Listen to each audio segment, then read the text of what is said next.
So, Cassie, I'm gonna take a moment here for you to realize that I'm wearing the giant Squids of Anger shirt and for you to be consequently jealous.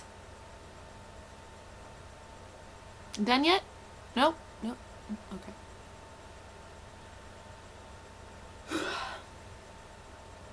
Okay, are you ready? Okay, let's move on. So I had a hard time deciding what today's video would be about.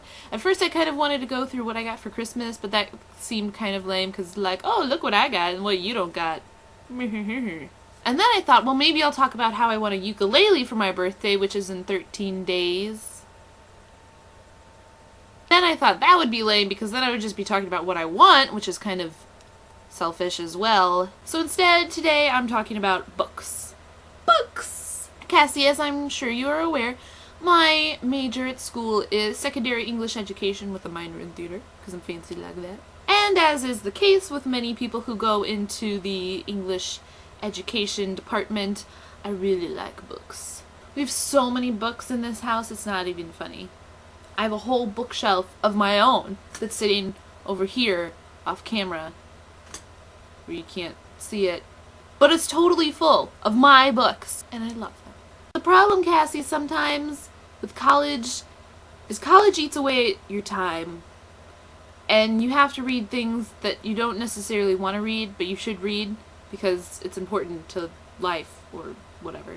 Which is why I have so many books that I bought that I still have not read. These are all the books that I'm trying to read right now. I'm in the middle of this one, The Curious Incident of the Dog in the Nighttime, which is really good so far, and I made a pretty good dent in it. If you can see, I don't know if you can see. I'm like this way through. But there's still all these books, half of which I got over the summer and still haven't been able to read. Or this one, Pride and Prejudice and Zombies. Pride and Prejudice is my favorite book, and my parents bought this for me last Christmas. It's been a year, and I still haven't read this. And I really want to. Romance and zombies, what could be better than that? But this is the problem, Cass.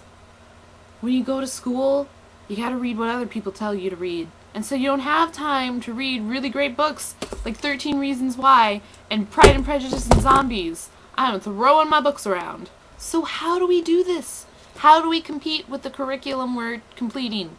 How do we compete with the curriculum we're completing? Some good alliteration.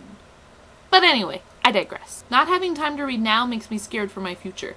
As a college student, I usually get through about 2 novels a semester on my free time. And I know I'm gonna have even less time when I graduate and have an actual job. I'm supposed to be an English teacher someday. How can I tell my kids to read when I don't even have the time to sit down with a book? So that's my non-rhetorical question of the day, Cass. How do we find time for pleasure reading? I want answers. P.S. I just realized that Friday was a holiday, kind of, sort of. So I guess you get that day off. But you better be posting on Friday, Missy.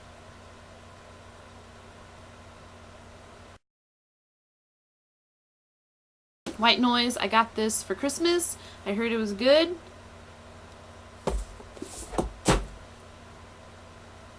That fell off my desk.